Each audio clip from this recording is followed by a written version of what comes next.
प्रणाम आप सभी को। मेरा नाम रोशन है। दोस्तों, आज मैं आपके लिए लेकर आया हूँ हिंदी के मशहूर कथाकार श्री विष्णु प्रभाकर जी की लिखी एक बहुत ही लोकप्रिय कहानी, जिसका शीर्षक है टूटी हुई अंगुली।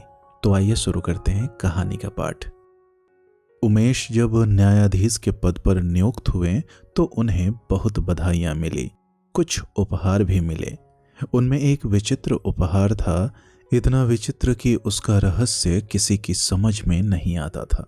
वह एक सुंदर चित्र था, लेकिन उस चित्र में जो कुछ दिखाया गया था वह सुंदर होकर भी डरावना था। वह भयानक सौंदर्य था। मनुष्य का केवल एक हाथ मानो किसी वस्तु को पकड़ना चाह रहा हो, मुट्ठी में भींचना चाह रहा हो। उस मुट्ठी की पकड़ बहुत तेज थी, लेकिन उसका अंगूठा गायब था। अंगूठे के स्थान से रक्त की बूंदें टपक टपक कर धरती पर गिर रही थी। बस यही चित्र था। जो भी इस चित्र को देखता देखता ही रह जाता, समझ नहीं पाता कि इस अवसर विशेष पर यह चित्र भेंट करने का अर्थ क्या हो सकता है। अच्छा यही था कि चित्र स्वागत समारोह के बाद भेंट किया गया था और उस समय परिवार के सदस्यों के अतिरिक्त सब लोग विदा ले चुके थे। कई व्यक्तियों ने उमेश से इस चित्र के बारे में पूछा। वह केवल मुस्कुरा कर रह गया, उत्तर न दे सका। शायद देना चाहता नहीं था। रात के समय उसकी पत्नी करुणा ने उससे कहा, मैं समझती हूं कि आप इस चित्र का रहस्य जानते हैं। उमेश इस बार मुस्कुराया नहीं, उसने उत्तर दिया, निश्चय ही मैं इसका रहस्य जानता हूं। न जानता तो यह चित्र मेरे पास आता ही क्यों। करुणा की उत्सुकता और भी बढ़ गई। बोली, क्या रहस्य है इस चित्र का? मुझे यह चित्र अच्छा नहीं लगता। ऐसे शुभ अवसर पर काका जी ने ऐसा अशोभन चित्र क्यों भेंट किया? काका जी तो आपको बहुत प्यार करते हैं ना? दूर कहीं शून्य में खोए खोए उमेश ने कहा, इसलिए तो उन्होंने यह चित्र भेंट किया है। तुम नहीं जानती करुणा, इसका रहस्य मैं ही जानता हूं। करुणा ने पास आकर अस्फुट स्वर में कहा, मुझे नहीं बताओगे? उमेश एकाएक हंस पड़े। वही बात तुम करने जा रही हो। करुणा हठात पीछे हट गई। कौन सी बात? निमिष भर में उमेश जैसे धरती पर लौट आए हों।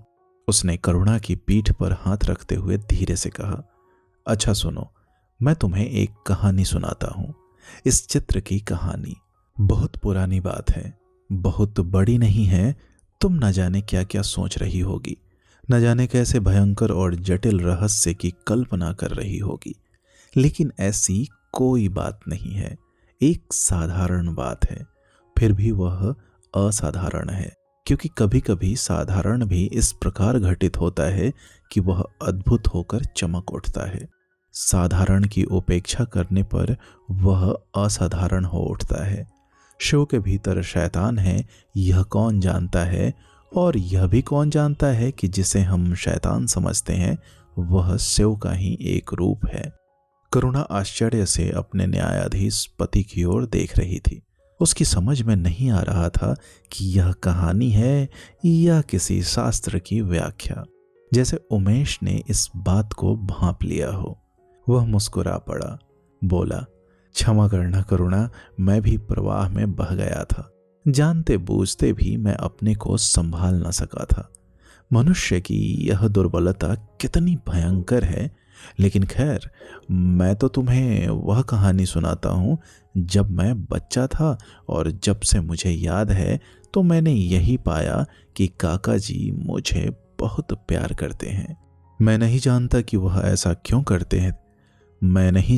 वह ऐसा क्यों करते थे, लेकिन यह मुझे अच्छी तरह याद है कि जब माँ मुझे किसी बात पर झिड़कती, पिताजी जब किसी बात पर नाराज होते, तो काका जी सदा मेरा पक्ष लेकर उनसे उलझ जाते। पिताजी की ताड़ना से मेरी आंखों में आंसू आए हो या ना आए हो, लेकिन उनकी आंखों में आंसू अवश्य आ जाते। उस बार की बात मैं आज भी नहीं भूल पाता।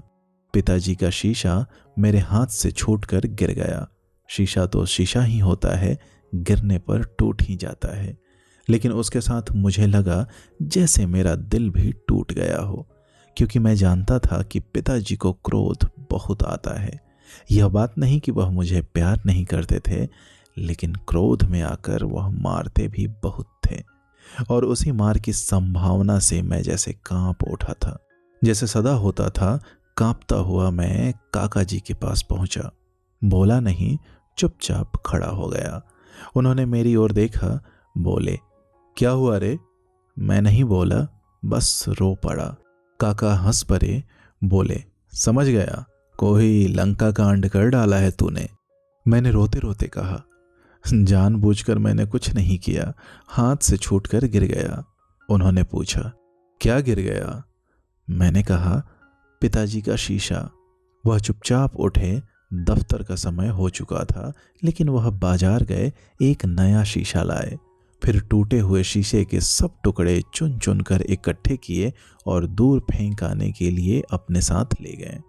साधारण बात थी, लेकिन रात ही में वह असाधारण हो उठी। काका जी ने घर लौटकर पाया कि पिताजी बेहद क्रुद्ध थे। उन्होंने काका से क्या क्या कहा वह आज मुझे याद नहीं, लेकिन उसका अर्थ यही था कि काका बाप बेटे में दुश्मनी पैदा करना चाहते हैं। सहसा जस्टिस उमेश का गला भर आया। उन्होंने गर्दन को झटका दिया, बोले, न करुणा, मैं उन शब्दों को न दोहरा सकूंगा।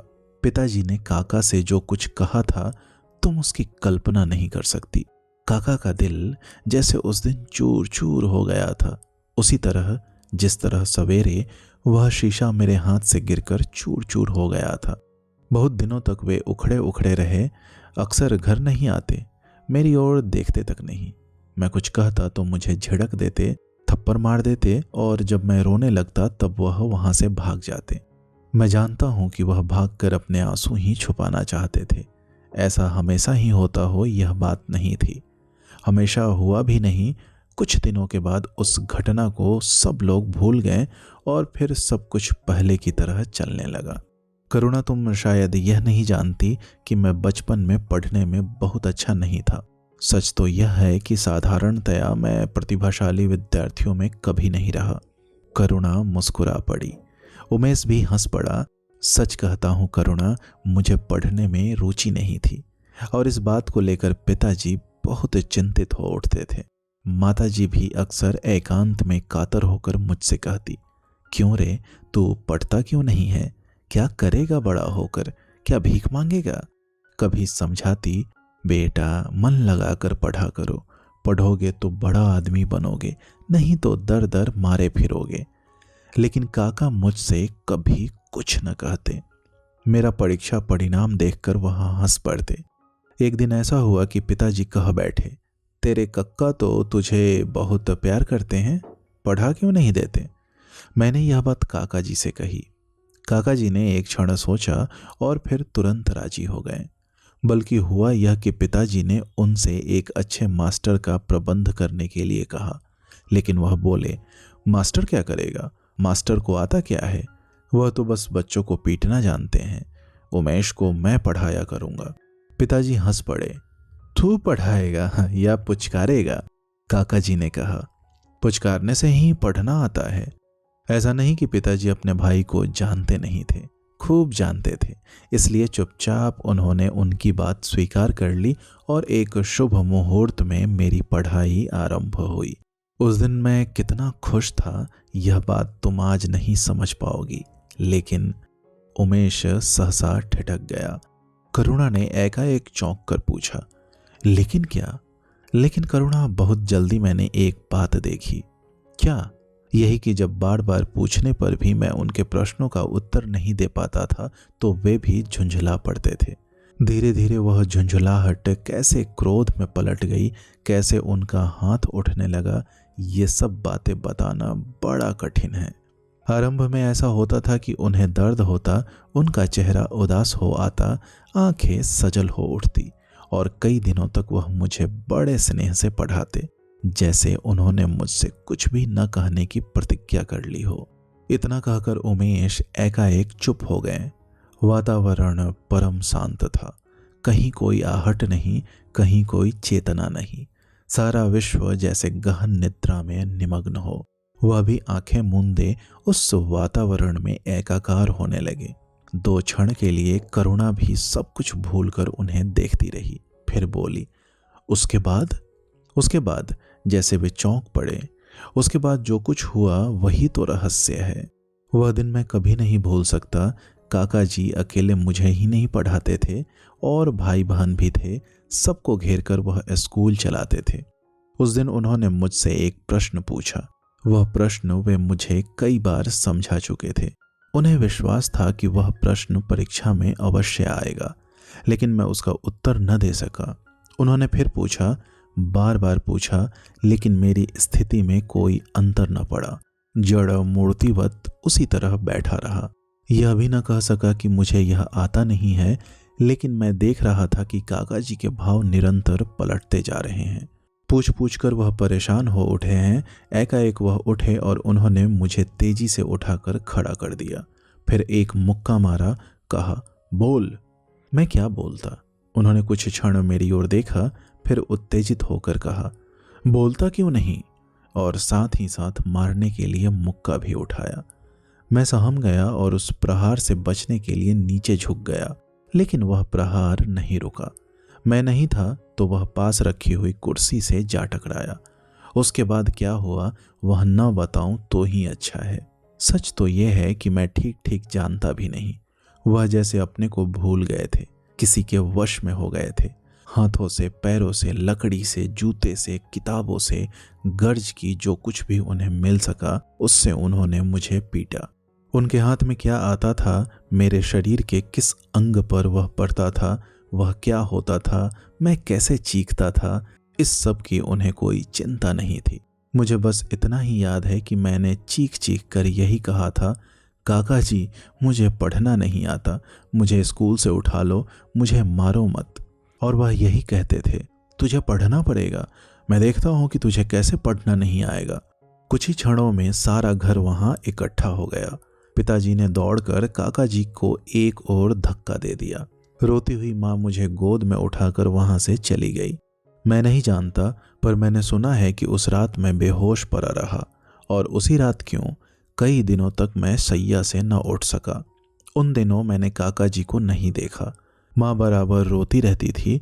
पिताजी की भी आंखें भर भर आती, लेकिन काका जी मेरे पास नहीं आए। माँ उनका नाम लेकर कभी कुछ न कहती।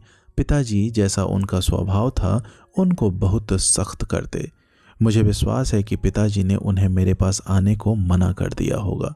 यहाँ आकर जस्टिस उमेश फिर चुप हो गए, आंखें बंद करके जैसे अपने अंतर में कुछ टटोलने लगे। करुणा भी कुछ न कह सकी। अपने पति के कंधों पर हाथ रखकर वह कई क्षण मौन बैठी रही।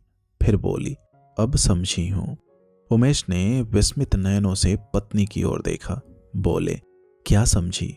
करुणा बोली, काका जी के दाहिने हाथ में अंगूठा नहीं है, क्या उसका रहस्य यही नहीं है?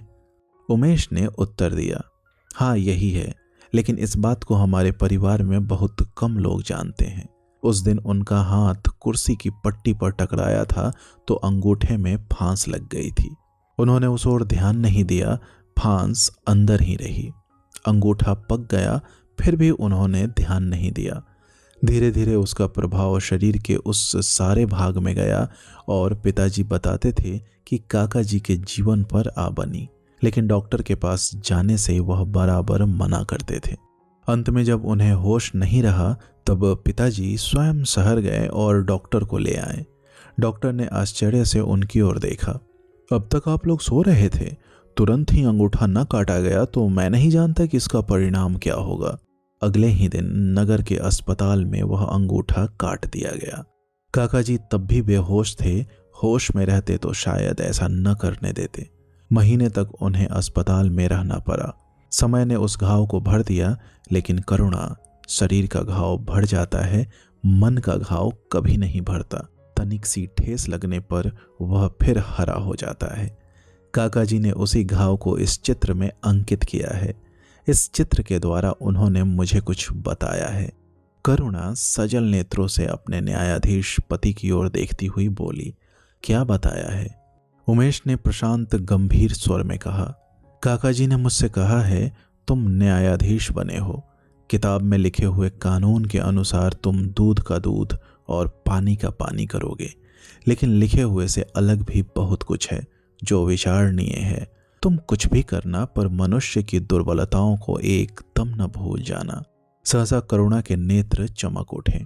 उसने अपने न्यायाधीश पति की आंखों में झांकते हुए कहा, मुझे विश्वास है कि इससे सुंदर उपहार किसी को कभी नहीं मिल सकेगा। दोस्तों, उम्मीद करता हूं यह कहानी आपको पसंद आई होगी। ऐसी ही ढेरों कहानियां सुनने के लिए आप हमसे जुड़े रहें। बहुत बहुत धन्यवाद।